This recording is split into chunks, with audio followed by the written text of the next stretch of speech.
How to show Wi-Fi password in Windows 10 using CMD. Now, in our command prompt, let's type the following command.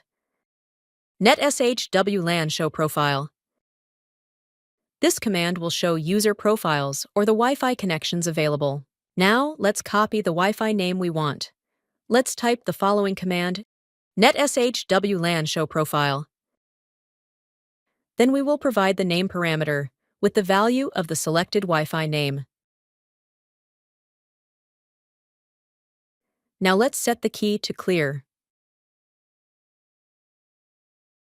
Now the Wi-Fi password is located in the key content under the security settings.